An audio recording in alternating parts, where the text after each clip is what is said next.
What's up, bookworms? We got another reading review for 2026. You notice I'm wearing the same shirt as the last one because I'm recording a few of these on the same day because that's just how the timing worked out. So next up is Doctor Sleep by Stephen King. It was published in 2013. It is a sequel to The Shining that Stephen King also wrote. Doctor Sleep won the 2013 Bram Stoker Award. It was a New York Times bestseller. Surprise, surprise.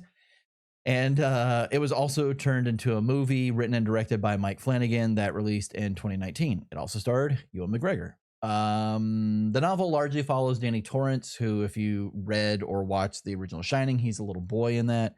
And here, Danny is all grown up. Danny is also an alcoholic, and he spends his time moving from job to job, town to town, really dealing with the trauma from his youth. So, understandably so. He does eventually find help and some matter of peace in this small town in New Hampshire. And there he also telepathically meets a young girl named Abra, and Abra is being hunted by the villain of the story, Rose the Hat. Rose leads a group called the True Knot, and they are they're a group of sort of immortal people that also have psychic powers, but they use their powers to prey on psychic people and steal their psychic essence, and generally they tend to prey on psychic children, hence why they're after Abra. Look, I don't think it's any secret that I love Stephen King. If I were to turn the camera, you would see there's several shelves dedicated to just his books amongst all of my bookshelves. I started by reading the Dark Tower series like 20 years ago when I was in undergraduate school. And I've read just about every book of his since then. And I have been kind of putting off reading Doctor Sleep for a while because of how much I loved The Shining.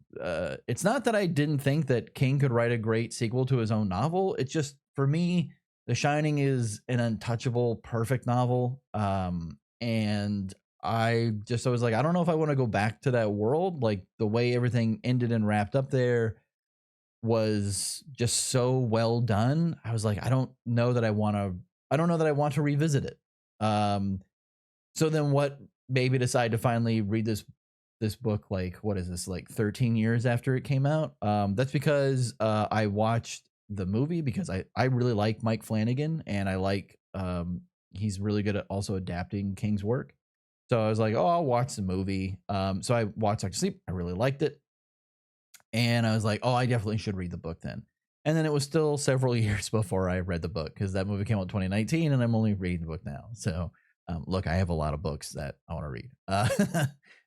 Anyhow, all that to say, Doctor Sleep is great. Danny is so well done as a character here, and he's a fully fledged, adult.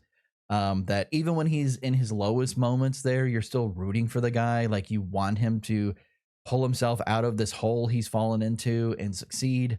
Rose the Hat is a great villain. She's genuinely threatening and has a real amount of danger about her. Her motivations are simple, but they're very believable. And it just, even the chapters that focus on her and the True Knot, you're really sucked into.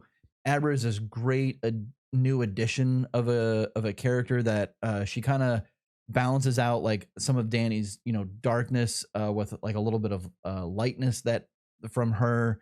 And she's very, even though she's supposed to be like 12 or so, but she has a lot of agency within the story, and it makes you, when she's going through some of these moments where she's being hunted and and on the run, you feel so concerned for her, but you also feel like, well, this girl can handle herself. It's just, the fact is look, when King is on like he is here, nobody can touch him. The man is a master storyteller, and all of his talents are on full display in Doctor Sleep. And also, if you've also seen the movie and think to yourself, well, I've seen the movie, so I know the story, I don't need to read the book, you're wrong. The movie had the necessity of having to blend the elements of the book, but also be a sequel to the Shining movie. And if you've read the Shining book and then seen the movie The Shining, you know that they're very different.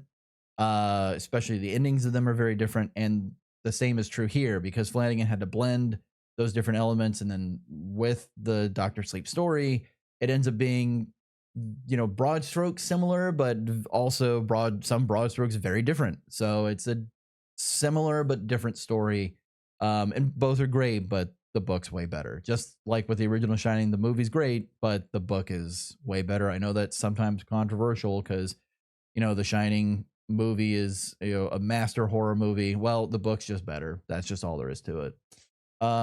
King has this way of writing characters that no other author, I think, can replicate it, and I don't think any film director or screenwriter can replicate it either. His characters are so good that even when the story is weaker, they make up for it. But that's not the case here. Here, the characters are well done and the story is well done. So again, it's everything in his arsenal is on full display here. And his writing style is on point as always. You know, I've never, even books of his that I've read that I didn't particularly like I read Sleeping Beauties last year and I didn't particularly like it, but the writing style is fantastic. Even in that book, it's fantastic. Here, it's fantastic.